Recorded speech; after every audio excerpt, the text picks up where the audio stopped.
Joining us is national security expert Robert Greenway. Welcome, sir. Can the American people be persuaded the conflict with Iran is in our best interest, and how best to end this conflict so that the sacrifice of our soldiers and their families has meaning and purpose? Thanks for having me, Trey. I think the answer to that question is yes, provided that they understand the rationale, which they have a sense of. They understand Iran has been at odds, at enmity with the United States, has actively sought the death of our service members abroad, has plotted against our president, members of his family, and other administration officials. They understand, I think, the nature of the regime, and I think they understand the possession of a nuclear weapon would give them the ability to operate with impunity, which would be even worse.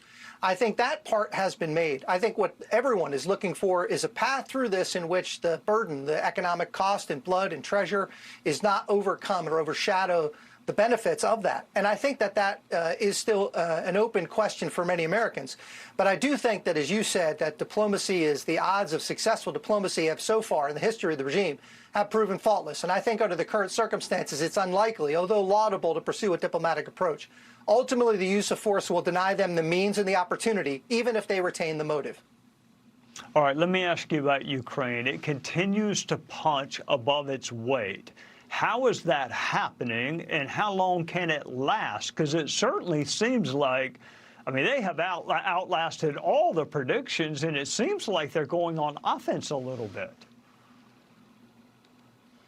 Yeah, it's a testament, I think, to the fortitude of the people of Ukraine, but it's also, I think, the desperation. When you're fighting for national survival, it brings out instincts that otherwise wouldn't be present.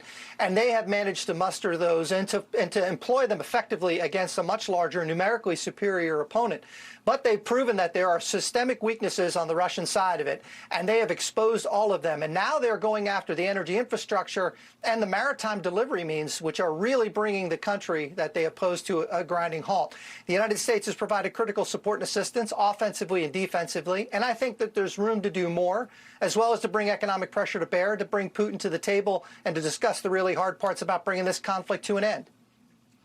There are mixed messages, shall we say, on whether Russia and China are helping Iran. In your judgment, are they, and what should our response to that be, assuming they are? Well, there's no question. And I think the real risk here is not recognizing that without Russian and without Chinese support, Iran would not have developed both a nuclear weapon and the means to defend and perhaps to deliver it by ballistic missile. And so this has been the principal threat when they were allowed access to resources, which Democratic administrations under Obama and Biden allowed them to do. That was the fault of the JCPOA that President Trump withdrew from rightly. I think what they're doing now is providing tacit support. And if they're allowed, they'll allow that program to resurrect. And that, of course, is the greatest danger, that we'll have done all of this only to allow our adversaries to rebuild that and to threaten us once again.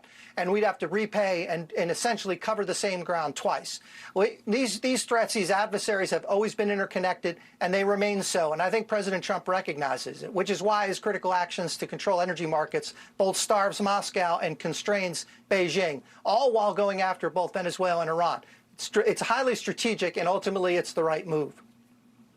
There has been discord, shall we say, in the Middle East for several thousand years, and it does not appear to be dissipating. Robert Greenway, thank you for your service to our country and for joining us on a Sunday night. My pleasure. Thanks for having me, Trey. Be sure to like and subscribe for all the Fox News latest on YouTube, and catch full shows streaming now on Fox One.